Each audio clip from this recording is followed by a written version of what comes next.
AI is making scams harder than ever to spot, and Arizonans are among the most targeted in the country. From cloned voices and deepfake videos to convincing emails and investment schemes, these scams can look and sound incredibly real. In fact, Arizona ranks 9th in the nation for AI-related fraud, with victims losing an average of more than $42,000 per incident. Tyler Lutman from My Computer Works is here with the latest tactics scammers are using and what people can do to protect themselves. Tyler, great to have you back. Yeah, thank you for having me. Okay, so compare what AI can do versus what people think they can do.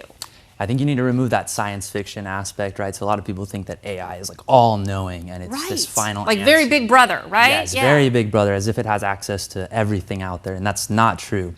Its database that it has access to is not unlimited. It is not all-knowing, and so we have to stop before we trust anything that is AI.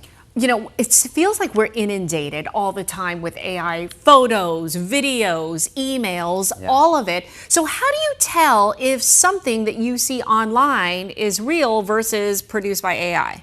It's hard, right? This is the age where we cannot believe what we see or what we hear, and that's hard because as humans, that's how we perceive and how we make decisions. Right. With AI, it takes that out of the equation. We can't believe everything we hear or we see.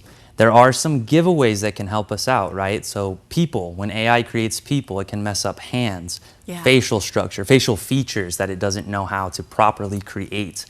I had one recently where I tried to get AI to remake a photo of me and it kept adding neck flaps that I don't have, these ugly neck flaps that I don't have those neck flaps.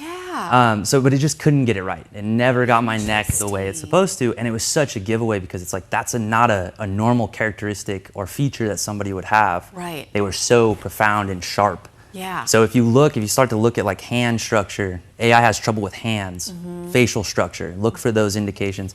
One problem though is we used to look at emails and messages and look for those grammar mistakes. Right. AI is making it so that scammers now have good grammar, right? They look smarter, they look more professional, and these emails, that's what's tricking us. Okay. They're taking away all of those telltale signs, the giveaways that we used to look for. Right. We have to look for new red flags. Okay, so what are some of those red flags with the emails? Because they are very convincing. They are, right? So you have to verify the source, right? Okay. Slow is the new smart. Take your time to slow down, verify the information. Don't just take it, at its word, especially if it's coming from AI. Look at the email. Does it seem like a human actually wrote it? Does it seem natural? Sometimes AI has an issue with that natural speaking that me and you have when we talk to each other. Inflection. I've noticed that too. It's very monotone. Yeah. That's how you can tell. With tone. I was trying to make an appointment with a dermatologist. Luckily, I wasn't being scammed, but I literally thought I was talking to someone.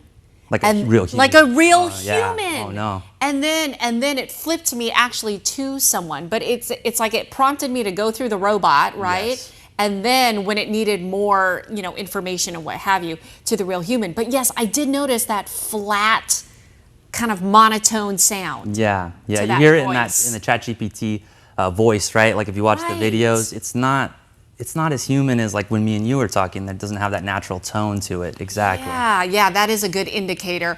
All right, and a lot of people, they use ChatGPT or they use Google a lot for information about whatever question they have.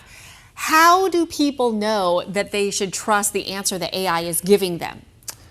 Again, it's hard. I say verify every time. Yeah. Every single time I use AI for anything, I verify the answer. I go online, do my own research, and I think that is the biggest power we have as humans is we can stop, we can slow down. We don't have to take the first answer or what we're given. Right. We can research it ourselves and come up with the answer. Yes, and I know my mom is watching. Sorry, Mom, I'm going to use you as an example. There's, sometimes my mom will say, well, such and such happened. I said, Mom, that's got to be AI.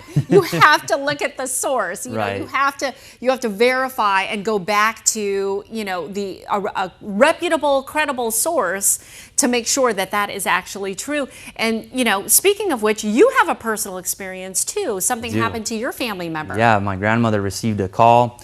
It was an AI scam. The AI voice over that was created sounded just like her son, and was asking for money, trying to get her to send money.